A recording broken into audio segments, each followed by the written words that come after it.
Hello everyone, welcome back. In this video, I want to talk to you about the ETG, the Emergency Temporary Guardianship. Now, the guardianship, which was traditionally used for elderly people, is a statute that we use here in Florida to help people with behavioral health issues. And it is a wonderful tool. It can give you significant control over what is typically an out of control situation.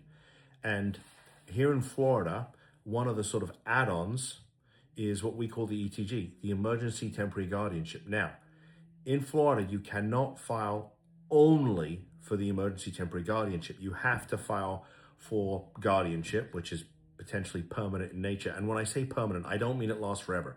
This is not Britney Spears. A typical guardianship case probably goes for about a year. So that's what you're looking at. And I'm going to talk to you about why that's important in a second. But as an add-on, in addition to filing for permanent guardianship, that about year-long guardianship, you can also file for an ETG, Emergency Temporary Guardianship, if we can obviously establish to the court that there's either an imminent risk of danger to the person or imminent risk of danger to their property. You know, perhaps there's a business out there that you need to get control of so it doesn't get ruined. Perhaps there's money out there that we need to control so that it's not used for nefarious purposes. Okay, so, or maybe the person needs to go into treatment like pretty damn quickly before things go south and we have to deal with much worse consequences. So the ETG is an add-on piece, okay? Now, we have people that say to us, well, I only want to file for the ETG, right? Because the ETG, the Emergency Temporary Guardianship, is typically good for about 90 days, right?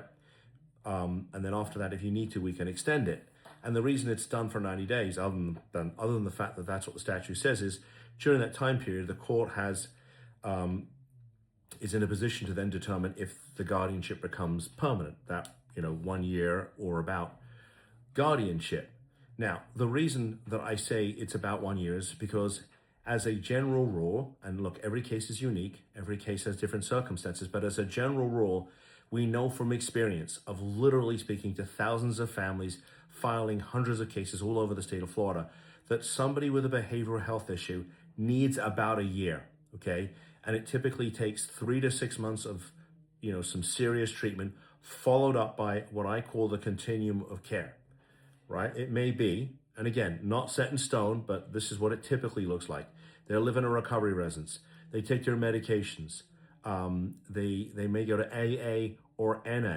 Okay, they're med compliant. They continue with some type of outpatient services. They get a sponsor. They do what needs to be done to maintain recovery.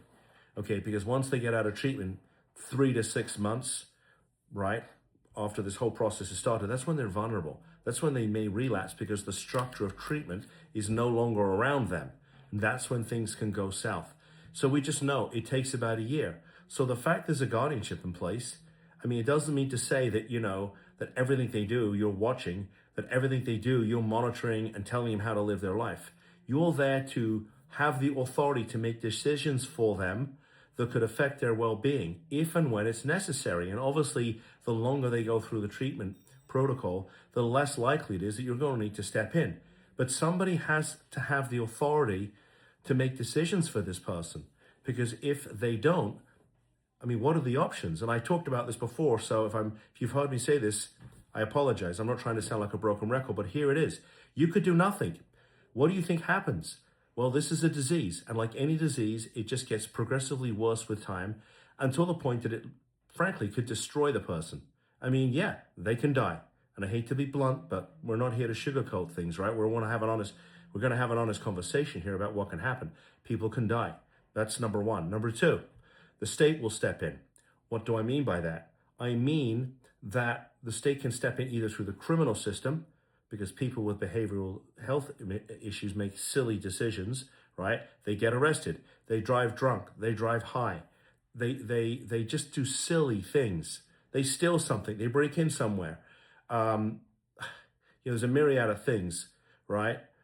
But long and short of it is they end up in the county jail. And now they're working through the criminal justice system, and the state has stepped in, which means your ability to make decisions for them is very, very limited. So that's one of the ways the state can step in. The second way is the state can step in through the mental health system, and that involves the Baker Act. Now, it's possible if they're really severely ill that they'll end up at a state hospital for the next 6 months.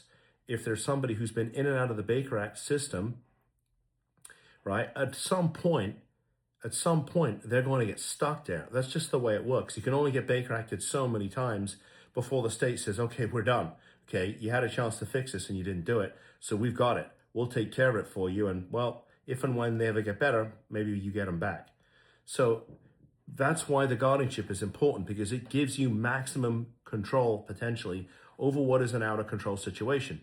And if there's no drug use, or we can't prove drug use, and the real engine, the real driving force behind this is mental illness, then guardianship is the perfect tool to do it. All right, to take control of the situation and get them the help they need, to make the decision to save them that they cannot make. Okay, but this is not a quick fix. None of the work we do is a quick fix. It takes time. If God forbid, look, I think about this. I just went through a bit of a cancer scare. I had 2 months. I had 2 different doctors telling me I had prostate cancer. I was really scared. I'm 59 years of age. Prostate cancer killed my grandfather, and it was, my father had his own issues, right, with that. And I watched him go through it. Fortunately, thank goodness, there's nothing wrong with me, okay? But I was already considering what treatment options are available, right? Because and the doctors were already starting to have those discussions with me. Because if it turned out that I had it, right, and I didn't treat it, what was likely to happen? I mean, eventually it would spread and kill me. I mean, it's a disease, right? This is what we're talking about here when we talk about behavioral health issues. And so I get it. You want this to be done quick. You want to have control. But thinking about it as, well, it's just temporary is not going to be the solution. So while I appreciate the desire to have an emergency temporary guardianship, it does not solve the problem. And here in Florida, you can't do it anyway, right? But don't think of a permanent guardianship just because it's called permanent as permanent, right? This is typically a 1-year process. And look, if they are experiencing recovery way before the year, and clinically, right, the decision can be made that this person is appropriate to have their capacity restored, in other words, have the guardianship removed, then great, we can go back into court sooner than we had planned.